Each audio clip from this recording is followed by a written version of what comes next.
گاؤں کے بزرگ اکثر ایک پراسرار پہاڑ کوہ کاف کا ذکر کرتے تھے۔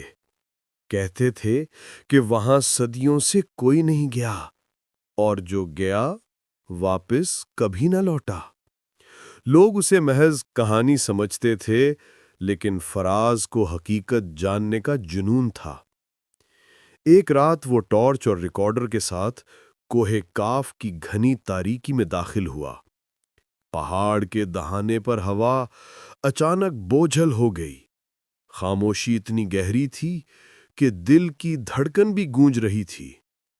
اندر جاتے ہی دیواروں پر کالی تحریریں ابھرنے لگیں، جیسے کسی نے ناخنوں سے پتھر پر لکھا ہو۔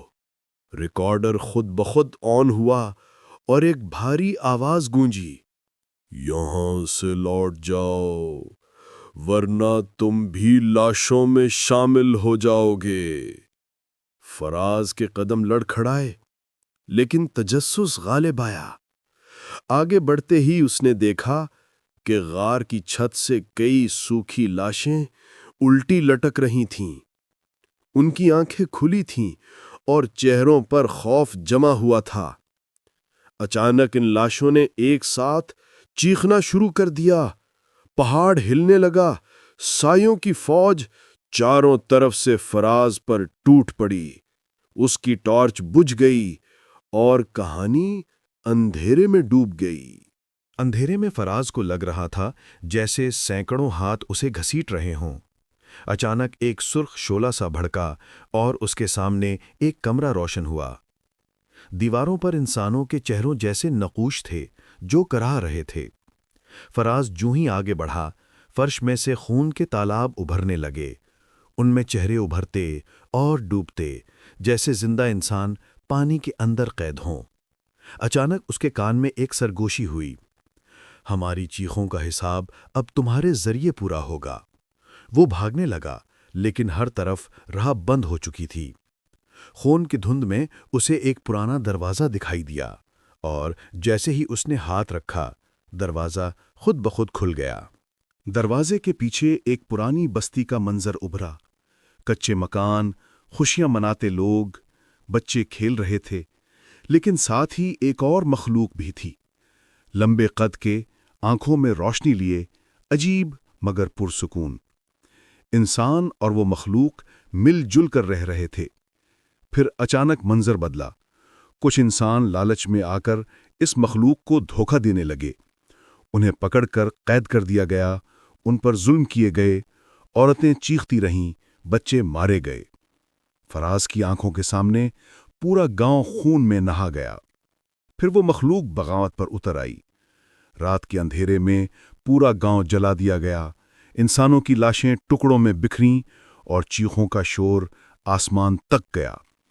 اس دن کے بعد سے کوہ قاف ایک لعنتی جگہ بن گئی۔ فراز کی سانس اکھڑنے لگی۔ اچانک اس کے پیچھے سے ٹھنڈی ہوا کا جھونکا آیا اور سایوں کا ہجوم دوبارہ ابھرا۔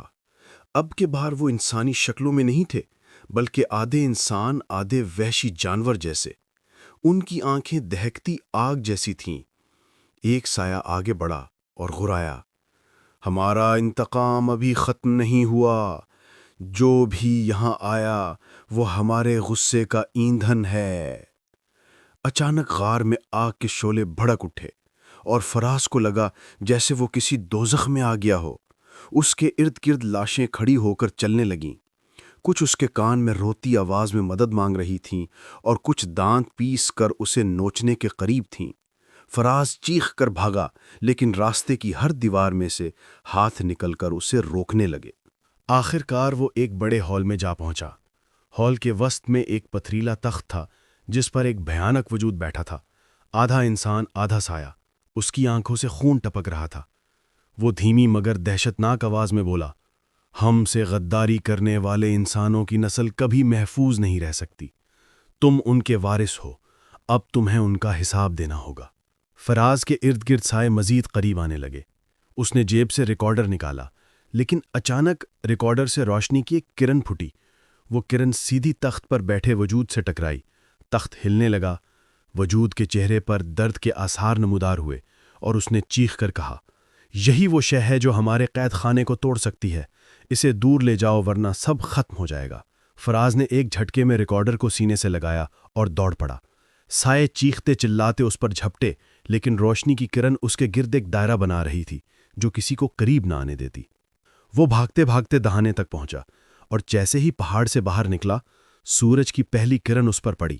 اچانک سائے پیچھے ہٹ گئے اور کوہکاف کی غار اندھیرے میں ڈوب گئی۔